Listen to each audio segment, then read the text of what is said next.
Good afternoon, ladies and gentlemen. Shalom. I'm David Mencer, Israeli government spokesman for the National Public Diplomacy Directorate in the Office of the Prime Minister. This Monday, the 3rd of March, day 514 of the October 7th War. I'll provide a quick update and then we'll get straight to your questions.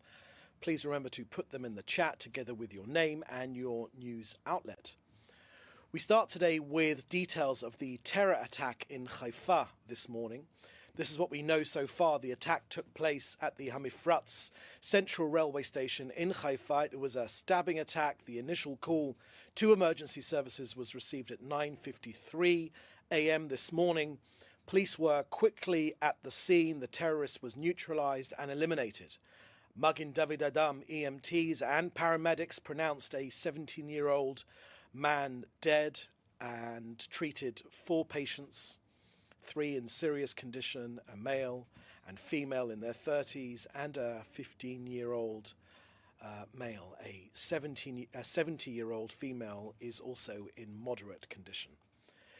The Prime Minister spoke for the nation, sending deepest condolences to the family of the man who was murdered.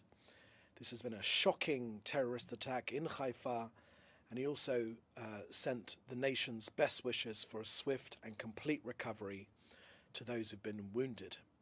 This is, of course, part of a vicious and despicable wave of terror aimed at harming as many innocent civilians as possible. This is the result of incessant incitement directed by Hamas and their paymasters in Iran. Israel will fight terror everywhere against those who seek to murder us, and we will defeat them. Next, on the hostage release framework, Hamas has refused to accept the Witkoff framework, to which Israel has actually agreed. There is plenty of food and supplies in Gaza.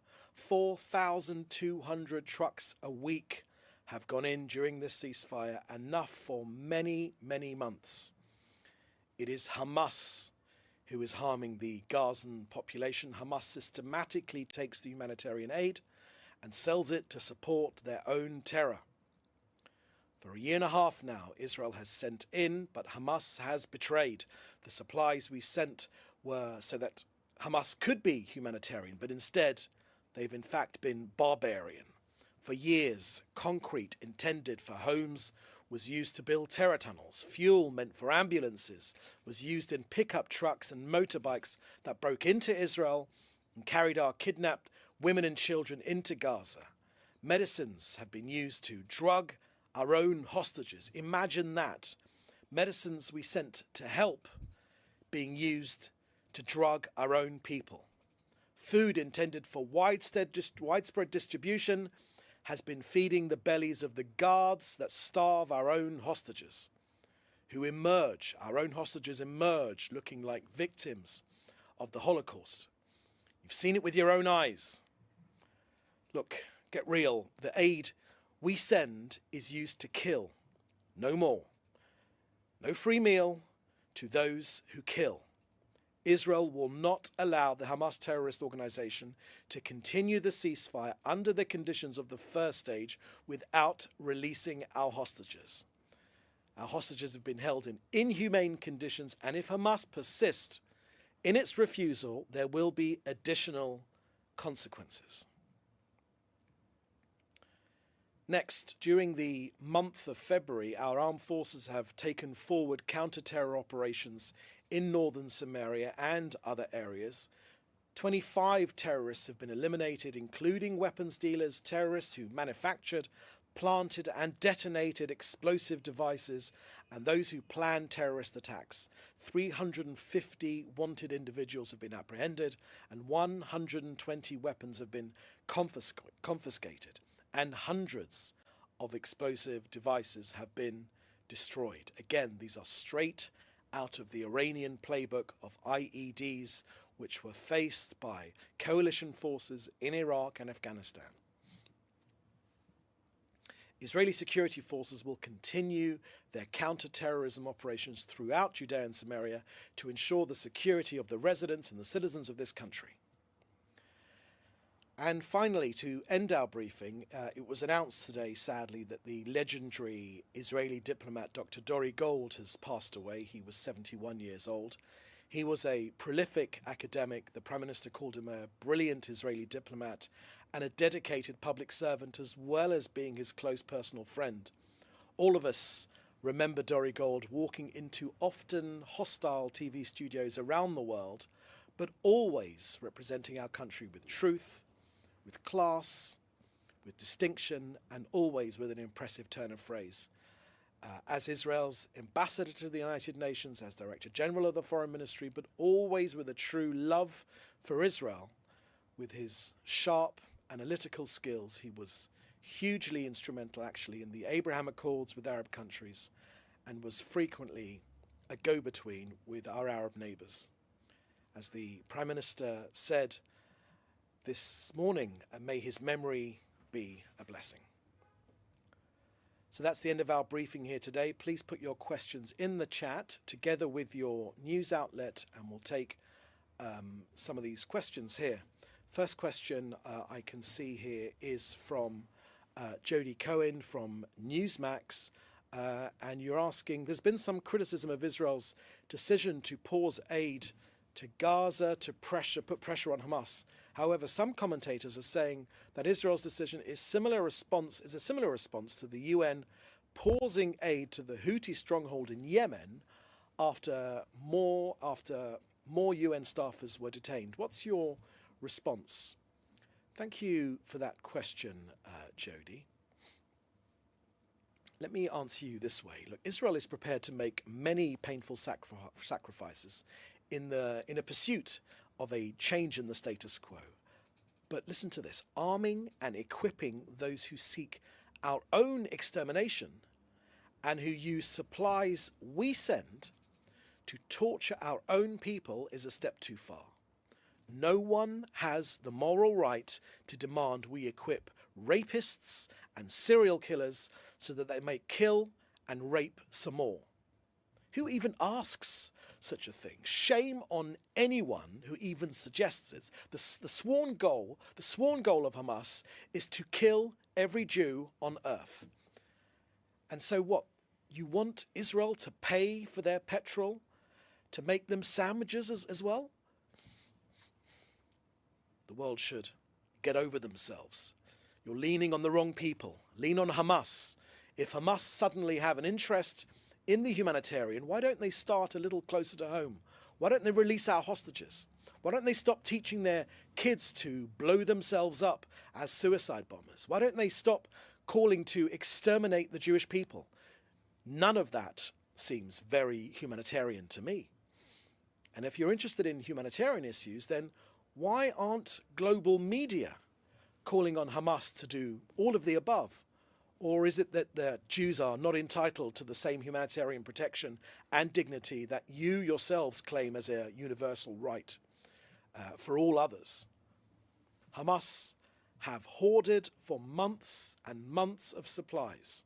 They have enough food to fuel an obesity epidemic. But the only people we see getting fat are Hamas themselves. Anyone who has seen the grisly hostage release ceremonies will have just seen how well fed Hamas are. No one is going hungry in Hamas. The supplies are there, but Hamas don't share. Would you ask us to give free matches to an arsonist? Well, until something changes with Hamas, we're not going to give them the equipment that allows them to set the region on fire. If the criminals of Gaza won't reach out their hand to release our people in peace, then they can stop reaching out their hand to take. If they have money for rockets, for bombs, and for guns, then they have money to look after themselves. Remember this point. Not only have the goods sent into Gaza been turned into weapons of war, it has freed Hamas to focus on terrorism rather than fulfill the basic responsibility they have to look after their own people. If there's to be any hope in this region, then the world must stop giving Hamas a helping hand. Anyone who wants to end this war will support these timely measures. So we say it again and again. We give aid and then we get betrayed. We give aid and then they throw a grenade. And when they say supplies, it's all lies. There is no free meal for those who wish to kill us. Next question from David Clement at the News Forum in Canada. Critics of the move to restrict aid have accused Israel of violating international law. What's the Prime Minister's office response to those allegations? Thank you for that question, David. I think I've just given a fairly detailed answer to that question. There is no there is no breach of international law, including on the Geneva Convention. Hamas are using aid to fuel their own terror campaign against this country. They are already trying to fire rockets at us again. They've fallen inside Gaza this time. We will not allow them to use aid to threaten their own people and Israel as well. Next question from Mark Weiss at Khan Radio, and you're asking about electricity and water supplies to Gaza. Thank you, Mark. I've answered that question quite comprehensively.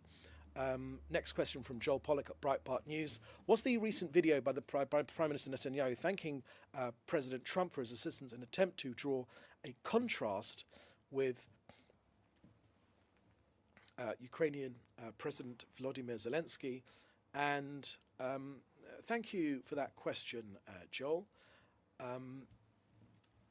Let me answer you this way, Joel.